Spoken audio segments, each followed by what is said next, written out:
নমস্কার, আমি মিতালি। স্বাদে আহ্লাদে রান্নাঘরে আপনাদের স্বাগত জানাই। আজ বানাবো কেক। এই যে বড়দিন তো চলে আসলো, তাহলে কিভাবে বানাই দেখুন। একটা বাউলের মধ্যে ডিম ভেঙে নিলাম, আমি 3টে ডিম দিলাম একটা কেকের জন্য, আর 1 চুটকি নুন দিয়ে খুব ভালো করে ফেটিয়ে নিলাম।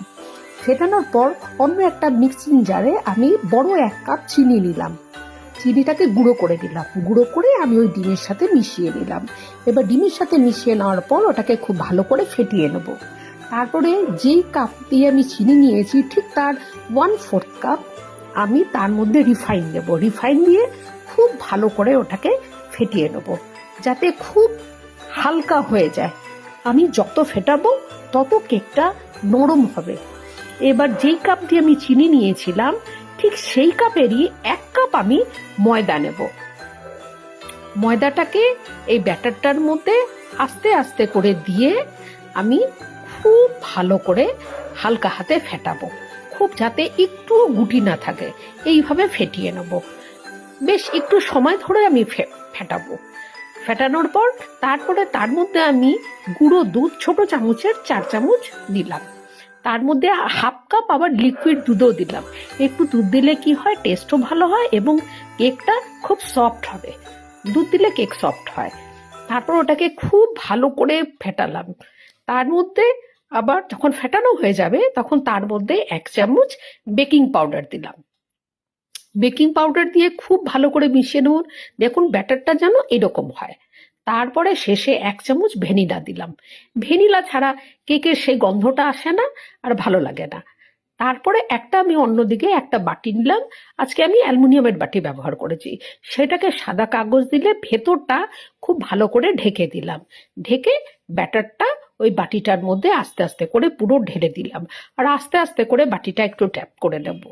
এবার তার উপরে আমি একটু কি বলে টুটি ফ্রুটি, চেরি, কাজু এগুলো দিয়ে সাজিয়ে নিলাম।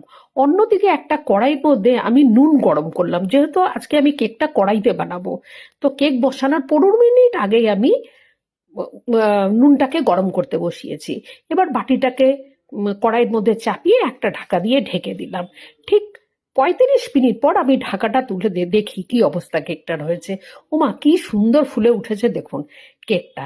এইভাবে ফুলে উঠবে, তারপরে আবার আমি ওই কেকটাকে ঢেকে দেব। এবার তার আবার 30 মিনিট পর আমি যখন কেকটা তুললাম তখন কেকটা এরকম চারোদিক দিয়ে বেশ কাগজ ছেড়ে দিচ্ছে, ব্রাউন হয়ে গেছে। এবার কেকটাকে আমি নামিয়ে নেব, একটা প্লেটের মধ্যে নিলাম।